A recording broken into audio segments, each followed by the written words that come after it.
किसी गांव में एक साधु रहा करता था। वह जब भी नाचता था तभी बारिश होती थी।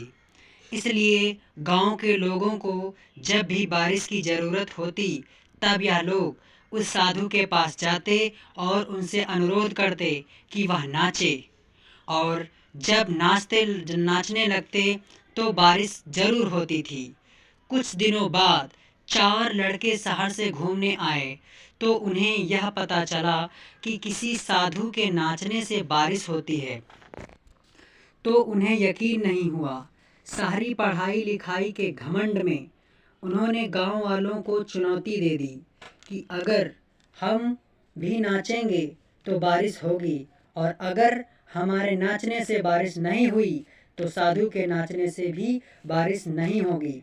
अगले दिन सुबह सुबह गांव वाले उन चारों लड़कों को साधु के कुटिया के पास पहुँचे। गांव वालों ने साधु को सारी बात बताई। फिर उन लड़कों ने नाचना शुरू किया। पहले लड़के ने नाचना शुरू किया।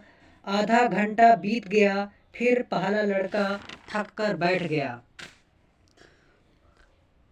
लेकिन बादल नहीं दिखे। कुछ देर बाद दूसरे लड़के ने नाचना शुरू किया और 1 घंटे बीतते बीतते वह भी थक कर बैठ गया। बाकी दोनों लड़कों ने भी ऐसा ही किया, पर बारिश नहीं हुई। अब साधु की बारी थी। उसने नाचना शुरू किया। 1 घंटा बीत गया पर बारिश नहीं हुई। साधु फिर भी नहीं चुप रहा। वह नाचता रहा।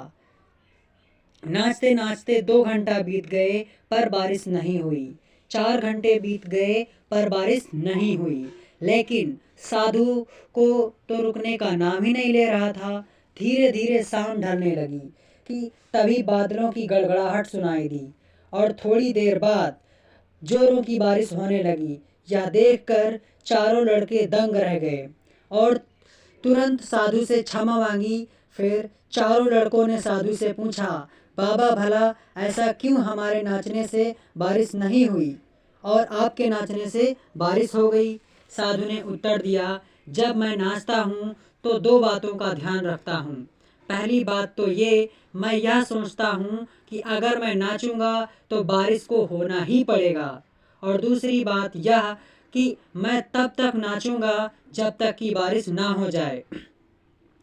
साधु ने कहा, सफलता पाने वाले को यह गुण विद्यमान होते हैं।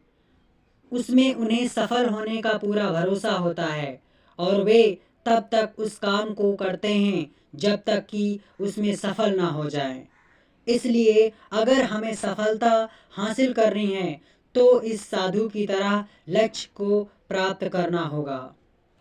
अगर हमारी स्टोरी आपको पसंद आई तो हमारे चैनल को सब्सक्राइब, लाइक और कमेंट ज़रूर करें। साथ में बेल आइकन को दबाना ना भूलें। धन्यवाद।